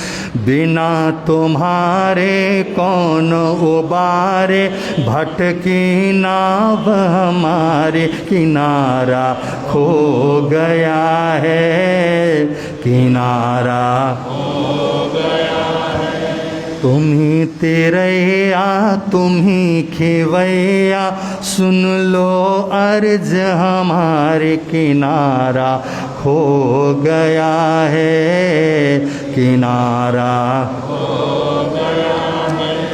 ओ तरणी तारिया तुम ही हमारी पतवार हो, वो तरणी तारिया तुम ही हमारी, इस अंधियारे में तुम ही हमारे आधार हो। कभी डराए पानी हमको, कभी पवन मतवार, किनारा खो गया है, किनारा बिना तुम्हारे कौन उबारे, भटकी नाव हमारे, किनारा हो गया है, किनारा हो गया है। अर्जुन माली कहता कि हे प्रभु, मैं जानता हूँ, समझ गया हूँ, संसार के कितने लोगों के साथ मैंने बैर का बंद किया, और बंद किया लोगों के लिए तो मैं क्या हूँ, राक्षस हूँ, भूत हूँ, लोगों के लिए मैं कुछ भी हो सकता हूँ, परंतु अब मेरे को समझ में आया आपके लिए तो मैं आपका क्या हूँ, चेला हूँ, आपका शिष्य बनने को मैं तैयार हो गया हूँ। और मुझे पता है आपके सिवाय इस संसार में मेरा कोई हो भी नहीं सकता, और मेरी इस आत्मा का कल्याण कोई कर भी क्या कर सकता, नहीं कर सकता है, क्योंकि आप मेरे तारण तरण हैं, जहाज हैं, और मैं और कहीं जा भी नहीं सकता। हे प्रभु, आपके सिवाय मुझे संसार में कौन स्वीकार करने वाला है, कोई मुझे स्वीकार नहीं करेगा। वो कहता है जाए कहाँ पे हम, तुम ही संभालो संसार में, जाए कहाँ पे हम, तुम ही संभालो संसार में। आशा निराशा की बहुत ही लोरे मझधार में, किसे सुनाए किसे बताए, रख लो लाज हमारे, किनारा खो गया है, किनारा तुम ही तिरैया तुम ही खेवैया, सुन लो अर्ज हमारे, किनारा खो गया है, किनारा जाने कहाँ ये नाव ले जाए हमको इस बहाव में, जाने कहाँ ये नाव ले जाए हमको इस बहाव। ओ मुक्तिदाता तुम आन विराजो हमारी नाव में, ओ मुक्तिदाता तुम आन विराजो हमारी, तुम्हें पुकारे भक्त तुम्हारे, हम हैं राह निहारे, किनारा खो गया है, किनारा खो बिना तुम्हारे कौन उबारे, भटकी नाव हमारे, किनारा खो गया है, किनारा। कहता है प्रभु, कौन सा ऐसा स्थान है जहाँ मैं जा सकता हूँ और जिस नाव में सवार हुआ, जिस नाव की मैंने सवारी की, वो नाव तो मुझे पता नहीं कहाँ ले जाए, नरक और निगोद का शहर का रहने वाला। ऐसे नाव में अभी तक क्या रहा, मैं सवारी करता रहा। हे प्रभु आप क्या करो, अब स्वयं आके मेरे इसे जीवन पे विराजमान हो जाओ, आप मेरे आत्मा में बस जाओ, जिससे कि मेरी आत्मा का भी कल्याण हो। ऐसी प्रार्थना की और बंधु प्रभु ने तो उसकी प्रार्थना पहले से ही स्वीकार कर ली थी और उन्होंने क्या कर दिया, दीक्षा दे दी। कितनी बड़ी चमत्कार की बात होती है ना। जमाने में समझ में आया और समय नहीं लगता था। भगवान स्वयं कहते थे अच्छे काम में विलंब मत करना। अर्जुन माली को तुरंत उन्होंने स्वीकार की और स्वीकार करके कहा कि जे कम में सुरा ते धम में सुरा। उन्होंने क्या कह दिया उसको, जे कम में सुरा अर्जुन माली, जे धम में सुरा। उन्होंने कहा जिस तरह से बुरे काम में तुम शूरवीर की तरह आगे बढ़े थे, इसी तरह अच्छे काम में तो बढ़ा जा सकता है ना, तुम बढ़ोगे। जिस तरह से पाप के कार्य में तुमने शूरवीरता दिखाई और धर्म के काम में भी तुम शूरवीर बन के आगे बढ़ सकते हो, ऐसा कह करके उसको दीक्षा दे दी। और दीक्षा देने के बाद अर्जुन माली ने कहा कि हे प्रभु, अर्जुन मुनि ने कहा, उन्होंने कहा कि हे प्रभु जीवन भर में क्या करूँगा, पहले वेले की तपस्या करूँगा। और बंधु ऐसी जगह पर बेले बेले की तपस्या करके उन घरों में जाऊंगा जिन घरों में के साथ मैंने क्या किया, पहले दुर्भावना भाई या दुर्घटना घटी है। और बंधु यही हुआ, उसने दीक्षा ली और दीक्षा लेने के बाद बंधु बेले बेले की तपस्या करता है। और राजगिरी नगरी में जब वो घूमता है भिक्षा के लिए, क्या बंधु उसको गोचरी मिल जाएगी? सामान्य जनता और ज्ञानी पुरुषों की सोच में बहुत बड़ा अंतर होता है। जैसे हम तो एक बार जिस आदमी को बुरा मानते हैं, जीवन भर के लिए हम क्या करते हैं, मोहर लगवा देते हैं। ये व्यक्ति क्या है, कि हमारी अज्ञानता है। अरे बाबा तुमने उसको एक घटना से बुरा मान लिया, परंतु उसने तो पश्चाताप करके अपने आप को क्या कर लिया, अच्छा बना चुका है। तुम क्या जानते हो सामने वाले ने अपने आप को क्या कर लिया, अपने पापों का प्रायश्चित करके आलोचना कर चुका। परंतु हमारी अज्ञानता हमें कहते हैं कि सामने वाला व्यक्ति तो क्या है, आप कहते हो ने फलाना आदमी बहुत बुरा है। वैसे तो कह ही नहीं सकते, कहना भी नहीं चाहिए। हम ये कह सकते हैं फलाना आदमी मेरे लिए बुरा है, सबके लिए बुरा नहीं है, वो आपके लिए बुरा हो सकता है। उसके न जाने कितने ऐसे व्यक्ति हैं, अपने परिवार के लिए, अपने साथियों के लिए वो व्यक्ति बहुत अच्छा है। इसलिए आप किसी को भी ये कहने से पहले मैं वो व्यक्ति बुरा है, ये कहने का अधिकार आपको नहीं है। आप कहने मेरे लिए सामने वाला व्यक्ति क्या है, बुरा है, ऐसा कहना चाहिए। और बंधु यही हुआ, देखने की दृष्टि थी। हर व्यक्ति सोचता है आज तक इसने इतने घोर पाप किए, अब क्या करता, ढोंगी बनकर के साधु के भेष के साथ भिक्षा लेने के लिए हमारे घर में आया। कोई इसको थूकता है, कोई पत्थर मारता है, कोई ज़्यादा दयालु हो तो राख देता है। बंधु इस तरह की बात घटना उसके साथ घटती है। कोई उसको आहार पानी नहीं मिलता, तब भी बंधु समभाव है। पर्यूषण के बीच में कितनी बार इन घटनाओं को सुना, कभी हमने पालना करने की कोशिश की। सामने वाला व्यक्ति अगर मेरे को 2 शब्द कह दे तो मैं उसको सहन कर सकता हूँ या नहीं, गाली की बात तो दूर। सामने वाले व्यक्ति ने अगर 2 शब्द कह दिया, बंधु इतना अपने आप को जला लेते हैं, अपने पूरे खून को क्या कर देते हैं, हम जला के रखते हैं। फिर हम कहते हैं हम श्रावक, हम सामायिक करते हैं। बंधु हमारे सामायिक काम नहीं आते, हाँ ना। शास्त्र में कहा 56 लाख उपवास करना, ध्यान से सुनना, अगर याद रह जाए तो याद रख लेना। 56 लाख उपवास करना और एक गाली को संभाव पूर्वक सहन करना बराबर क्या होता है, फल होता है। उपवास करना बड़ा आसान है, कर लेते हैं हम लोग। भगवान खुद स्वयं कहते 56 लाख उपवास एक तरफ और एक गाली को सहन करना। इसका मतलब ये नहीं कि तुम अपने दोस्तों को कह के तुम मुझे गाली दे मैं सहन करूंगा, नहीं। आपके अंदर ऐसी समता आ गई है। किसी व्यक्ति ने आपका अपमान किया, किसी व्यक्ति ने आपको आपके सामने गाली दे दी, पर आपने क्या किया, सहन कर लिया। और आप ये कहोगे महाराज ऐसी सहन शक्ति तो आ नहीं सकती।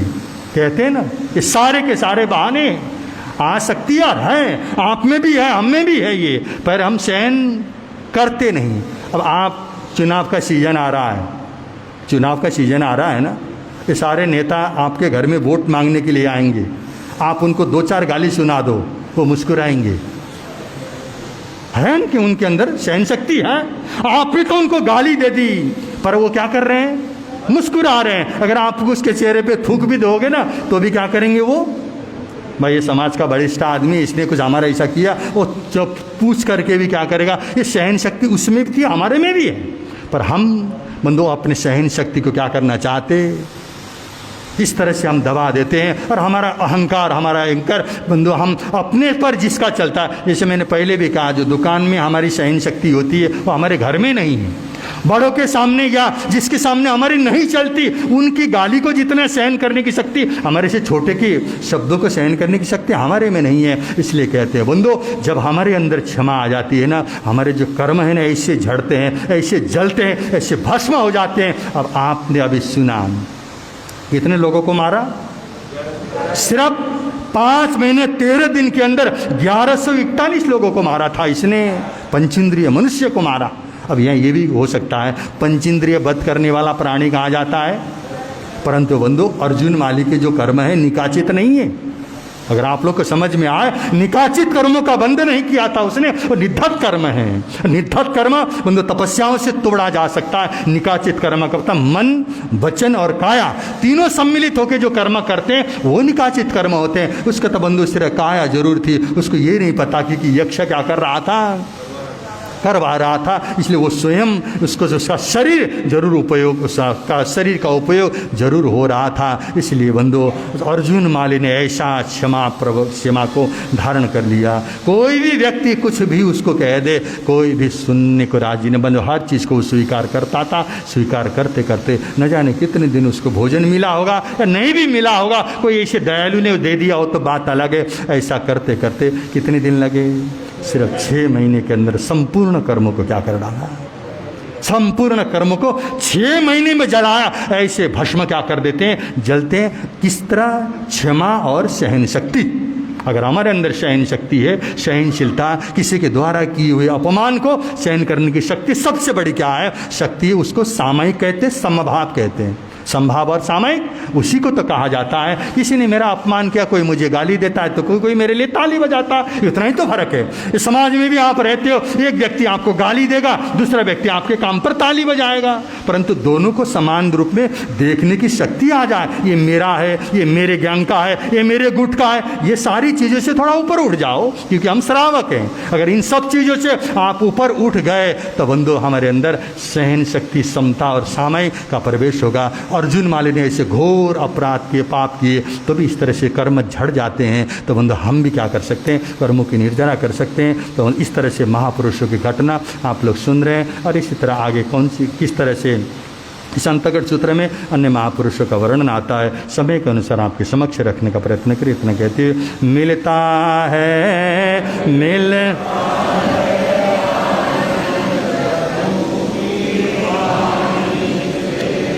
मिलता है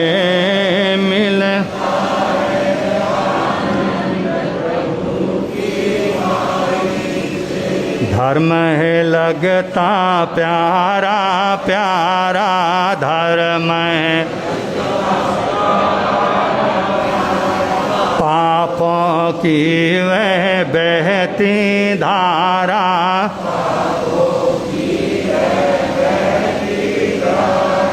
हो जाती है बंद प्रभु की वाणी से,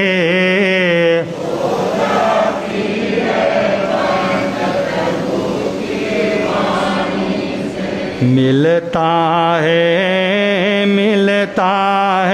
आनंद भो की वाणी से,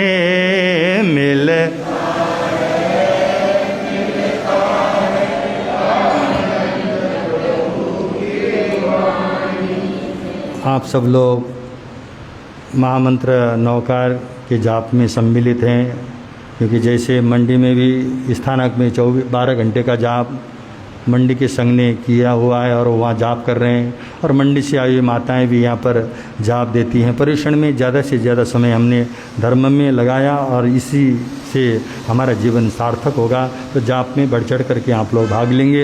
इसी तरह से तपस्या के महामार्ग पर भी आप लोग चल रहे हैं, बड़ी लंबी लंबी तपस्याएं चल रही हैं। आज उपवास में श्री महक जैन, आज उनका 7वां उपवास है, और दिल्ली से प्रतिदिन यहाँ आ रही हैं और तपस्या के महामार्ग पर चल रही हैं। आज उनका 7वां उपवास है। खड़ी हो जाएं और 7वें उपवास का प्रत्याख्यान ग्रहण करें। 16 संवत्सरम पीवीआर संवत्सरम तस्वंत पढ़ के निंदन त्याग दोषरम। तपस्या करने वालों को, आगे के भाव रखने वालों को, संघ की शान बढ़ाने वालों को, इसी तरह सुधीर जैन, साहिल जैन, एकता जैन और संगीता जैन, इन सब के आज 6 उपवास हैं। और किसी की भी अगर 6 उपवास हों, क्योंकि अभी हमारे पास नाम नहीं आया, जिन जिन का हमर को पता चला तो उसमें सुधीर जैन, साहिल जैन, एकता जैन और संगीता जैन, ये चारों इनके आज 6। कोई ना अभी बैठो ना। तो 6 उपवास के लिए 4 जिनके नाम हमारे पास आए हैं, सुधीर जैन, साहिल जैन, एकता जैन और संगीता जैन, ये सभी तपस्वी प्रत्याख्यान ले रहे हैं। 14 संवत्सरम पीवर त्याग दोष। तपस्या करने वालों को 5 उपवास, 4, 3 और 2 उपवास। क्या नाम है आपका? हाँ, ललित जैन, उनका 2, आपका दूसरा, हाँ 2 उपवास का प्रत्याख्यान ले लो। छठम मध्यम पीवर वेले करते हैं संखान से तस्वंत पढ़ के निंदा में त्याग दोष रहे। तपस्या करने वालों को आज का उपवास 4 मध्यम पीवर संखान से तस्वंत पढ़ के निंदा में त्याग दोष रहे। तपस्या करने वालों को। इसी तरह अम्बिल की तपस्या में श्री राजेंद्र जैन, आज उनका 46वां अम्बिल है। इसी तरह कौशल जैन, उनकी भी तपस्या चल रहा है, आज उनका 18वां अम्बिल है। और बहुत सारी माताएं और बहनें, उन्होंने अम्बिल की 28 के लिए अपने कदमों का आगे बढ़ाया। तो जिन का आज 6ठा अम्बिल हो, सारे खड़े हो जाएं और सारे अम्बिल के तपस्वी खड़े होकर के अम्बिल का पचखान लेगने उग्रश्री अम्बिलम पचन असंखांचन भोगनम सहसन वतन तस्वंत पढ़कर निंदा करेंगे त्याग बोझना। तपस्या करने वालों को बड़ी लंबी लंबी एकासनी की तपस्याएं चल रही हैं, और जिनका लंबी एकासनी की तपस्या चल रही हो और जिनका आज का हो या फिर जिनका 6 एकासने हो, सारे एकासन के तपस्वी खड़े होकर के एकासन का प्रत्याख्यान लेंगे। उग्गेश्वर एकासन का प्रत्याख्यान अनत्थन भोगनम सहसन वतन वतन तस्वीर पढ़ के निंदा में गहरे में त्याग घोषणा। तपस्या करने वालों को हाँ, और जितने भी बड़े तपस्वी, मतलब जिनमें बहुसंख्यक जो तपस्वी हैं, उसमें से आज कितने बार खाना है? हाँ, 2 बार खाना है। और थोड़ा मामला गड़बड़ हो गया क्योंकि आप लोग होशियार हो, पहले खा के आ चुके हैं। आज तो सोचा कि 2 बार मिलेगा, सुबह क्या करो अच्छे से खा के जाओ, तो आपको थोड़ा सा डिस्काउंट दिया जा रहा है। 2 बार आप लोग भोजन करेंगे और उसके साथ चाय और दूध का आपको क्या किया जा रहा है? छूट दिया जा रहा है। 2 बार भोजन और 2 बार चाय दूध, ऐसा करके 4 बार का मुंह खोलने का ये आप लोगों के लिए छूट दिया रहा है। अब बिल्कुल संवत्सरी महापर्व हमारे करीब आ रहे हैं, तो आप सब लोग ज़्यादा से ज़्यादा संख्या में पोषण करने का भाव बनाएंगे। साल में कम से कम 1 पोषण तो कर लो, तो कम से कम बोलने को मिलेगा। कभी कोई आए तो कह सकते कि हमने पोषण किया है। वो 1 पोषण आपको 1 साल तक क्या करेगा? बोलने के लिए खुराक देगा कि हमने 1 पोषण क्या किया है, तो आपको धर्मात्मा दिखाएगा वो। बोलो ना, कितना प्रभाव है धर्म का। 1 पोषण करते हैं तो कहते हैं कि संवत्सरी को हम पोषण करते हैं, 1 28 करते हैं तो हमको धार्मिक दिखता है। कितना पाप किया इसका हिसाब नहीं। तो अच्छे का प्रभाव निश्चित रूप में क्या होता है, पड़ता है। तो आप लोग पोषण करेंगे। और रविवार का दिन में आप कोई बहाना भी दूसरा नहीं, क्या छुट्टी नहीं है, क्योंकि वैसे तो रविवार होना ही नहीं चाहिए था। इससे बड़ा दिन दूसरा हो नहीं सकता, परंतु हमारी ऐसी कंजूसी, हम कहते हैं सरकार हमको छुट्टी नहीं देती। आपके बच्चे ईद याद रखते हैं, दूसरे धर्मों के पर्व याद रखते हैं। क्यों? क्योंकि सरकारी छुट्टी उस दिन होती है, इसलिए याद रखते हैं। परंतु हम लोग, क्योंकि हमारी कोई छुट्टी नहीं। क्यों नहीं है? कि हम स्वयं छुट्टी नहीं करते। संवत्सर के दिन तुम खुद दुकान खोलो और सरकार से कह दो कि हमें छुट्टी मिले, नहीं हो सकता। पहले आपको स्वयं क्या करना पड़ेगा, अच्छा बनना पड़ेगा। आप अपने प्रतिष्ठान को बंद रखें, पूरा दिन स्थानक में रहोगे, तभी जाकर हम और किसी को प्रेरणा दे सकते हैं। तो आप लोग ज़्यादा से ज़्यादा संख्या में पोषण करें, उपवास करें। अम्बिल और एकादशी की प्रेरणा तो नहीं देंगे, क्योंकि नहीं देंगे तो भी आप लोग कर ही लोगे। तो आप लोग ज़्यादा से ज़्यादा संख्या में करेंगे, ऐसे हमें आशा है।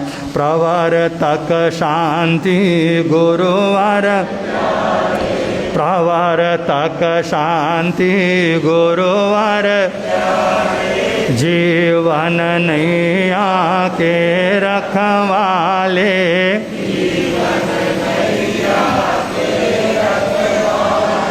जोड़ गए संबंध प्रभु की,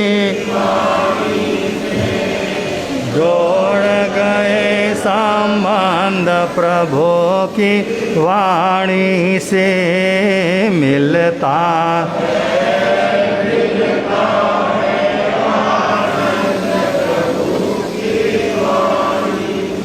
संघ की ओर से सूचना, उसके बाद मंगल का।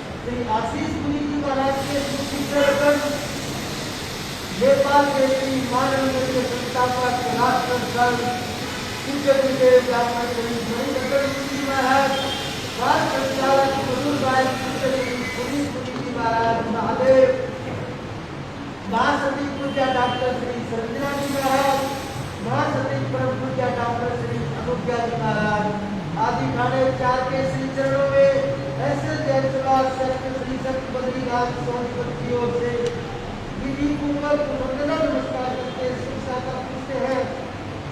आप सभी जी के स्वास्थ्य के साधु साध्वी श्री शक्ति व्यक्ति की सुमंगल कामना करते हैं। उससे धर्म सभा को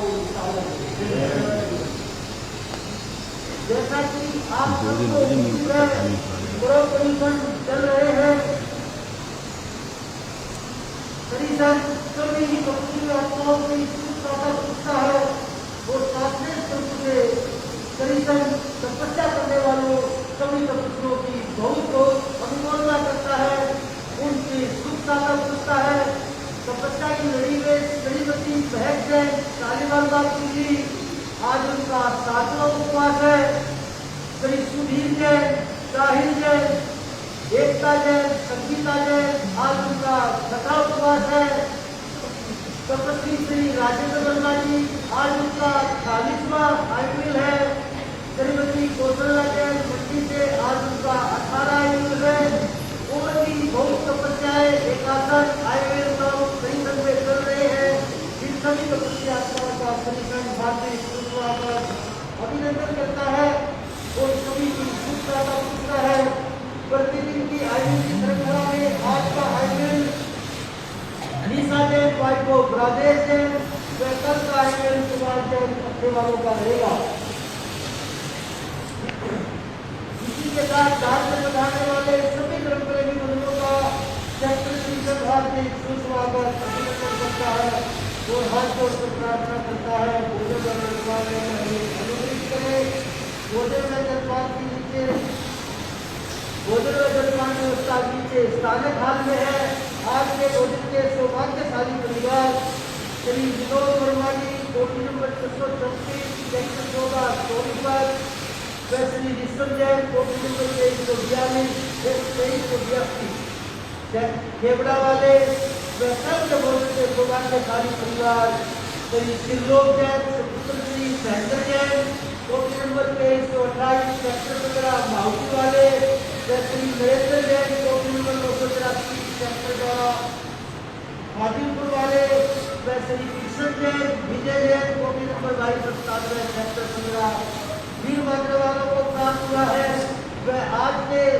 प्रभावना का सौभाग्यशाली परिवार श्री नीरज जैन आदर्श नगर सोनीपत वालों को मिला है। इसी के साथ करीशन की एक और पुरजोर मिलती कि परसों सप्तमी महापर्व है। जैसा कि महाराज श्री जी ने फरमाया, सभी ज्यादा से ज्यादा संख्या में सभी बहन भाई पोषण करने का भाव बनाए। जयकारों की श्रृंखला में आचार्य श्री शिवमुनि जी महाराज की जय हो। उत्तर भारतीय प्रवर्तक शासन सूर्य परम पूज्य श्री शांति स्वरूप जी महाराज की जय हो। तपस्वी रतन राज ऋषि सर्व संघ सलाहकार विषम पिता में श्री सुमति प्रकाश जी महाराज की जय हो। गोत्राचार्य उपाध्याय प्रवर डॉक्टर श्री विशाल जी महाराज की जय हो।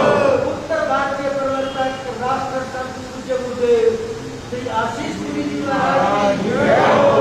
राष्ट्र संत नेपाल के श्री मानव के संस्थापक डॉक्टर श्री मणिभद्र जी महाराज की जय हो।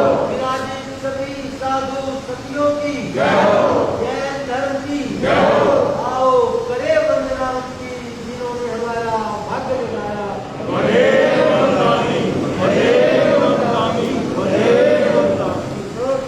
चैता भारहं वासम चगवट्टी महिडियो शंति संति करे लोये पत्तो गई मनुत्तरम। चैता भारहं वासम चगवट्टी महिडियो शंति संति करे लोये पत्तो गई मनुत्तरम। श्रीचतारि मंगलम अरिहंता मंगलम सिद्धा मंगलम साहु मंगलम केवली पनतो धम्मो मंगलम।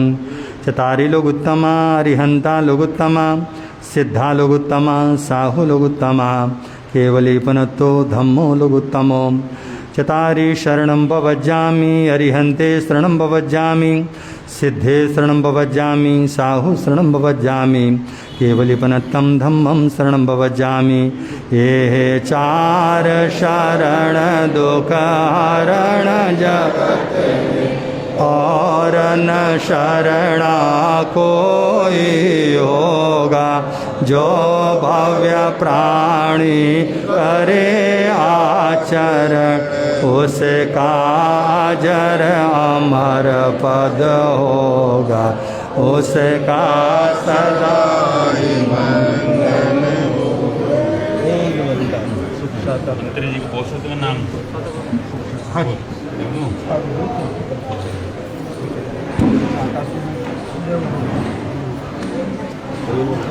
औसत का नाम लिखो।